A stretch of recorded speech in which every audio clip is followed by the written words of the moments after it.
जिसके तुम हकदार बने फिर रहे हो।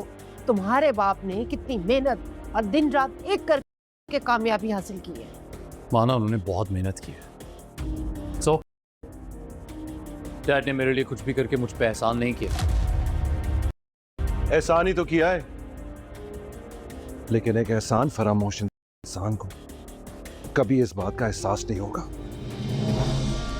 सिकंदर, तुम्हें शायद अंदाजा नहीं है, इंसान की ख्वाहिशात का प्याला कभी नहीं भरता, क्योंकि उसमें नाशुक्री के छेद भरे होते हैं।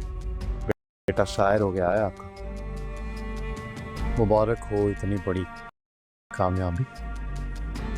फ्रॉम अनुषे, किसी अनुषे।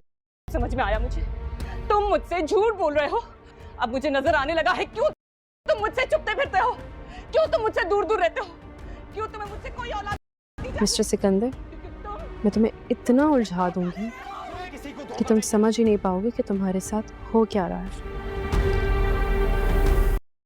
ड्रामा सीरियल मोहरा की नेक्स्ट एपिसोड में हम देखेंगे कि सिकंदर को अब एक और बहुत बड़ा धचका लगने वाला है। सारी फैमिली के सामने उसका एक और राज फाश होने वाला होता है। अनुषे के नाम से उसको बुके और एक लेटर आता है, उस पर जो लिखा होता है वो पढ़कर वो बहुत हैरान होते हैं। जब सिकंदर पढ़ता है कि उस पर लिखा हुआ है कि तुमको तुम्हारी पहली जीत बहुत बहुत मुबारक हो फ्राम अनुषे, तो वो बहुत परेशान होता है। हमजा उससे पूछता है अनुषे कौन है, और उसकी बेगम अरीशा भी उससे लड़ती है कि तुम अभी तक उससे राब्ते में हो, इसलिए तुम मेरी केयर नहीं करते, मेरी परवाह नहीं करते, इसीलिए तुम्हें फैमिली नहीं चाहिए। अलीज़े को ये सब देखकर बहुत सुकून मिलता है। वो सिकंदर और अरीशा को इतना उलझाना चाहती है कि वो अपनी ज़िंदगी की टेंशनों में उलझ उलझ कर पागल हो जाएं। अब अरीशा ये सोच रही होती है कि ये सब कैसे अनुषे को पता चला कि उसके बिज़नेस अलहदा हो चुका है और वो अपना बिज़नेस अपने नाम करवा चुका है।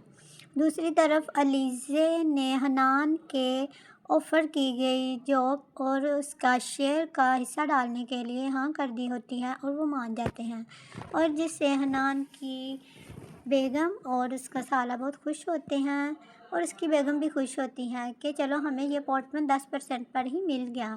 लेकिन अलीज़े ये सोचती है कि उसको तो कोई तजर्बा नहीं है, शायद वो इस काम को सही तरह से हैंडल ना कर सके। लेकिन उसकी माँ उसको बहुत दुआ देती है कि तुम इस काम में ज़रूर कामयाब होगे। लेकिन हनान को ये अच्छा नहीं लगता और वो जाता है अलीज़े के ऑफ़िस में और उसको कहता है कि तुम ये कॉन्ट्रैक्ट साइन करने से इनकार कर दो, क्योंकि मैं नहीं चाहता कि ये कॉन्ट्रैक्ट साइन हो, क्योंकि जितनी देर तक ये कॉन्ट्रैक्ट साइन रहेगा तो मेरा और तुम्हारा आमना सामना होता रहेगा, जो कि मुझसे नहीं हो सकता, मैं तुम्हारा सामना नहीं कर सकता। इस वजह से तुम इस कॉन्ट्रैक्ट को साइन करने से इनकार कर दो। तो अब अलीज़े सोचेगी कि क्या उसे वाकई ये कॉन्ट्रैक्ट साइन करने से इनकार कर देना चाहिए।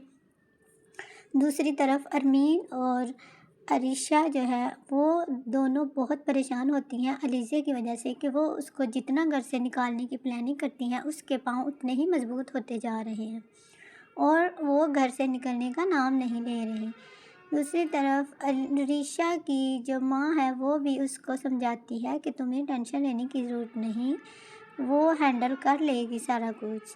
हनान का साला उसको कहता है कि तुम्हें ये प्रोजेक्ट मिला है तो तुम्हें ये ध्यान से करना होगा, ऐसा ना हो कि हमें इसमें किसी कमी का सामना करना पड़े और हमारे प्रोजेक्ट पर ख़तरा हो।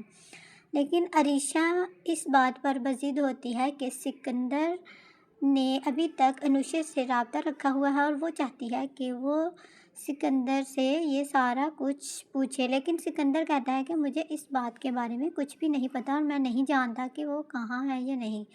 लेकिन अरीशा हमज़ा को भी ये सबूत दिखाती हैं और अलीज़े ये सारा तमाशा देखकर बहुत खुश हो रही होती है, क्योंकि वो सिकंदर को बर्बाद करना चाहती है और उसमें वो कामयाब हो रही है और उसने बहुत चालाकी के साथ अपना बिज़नेस भी अलग करवा लिया है।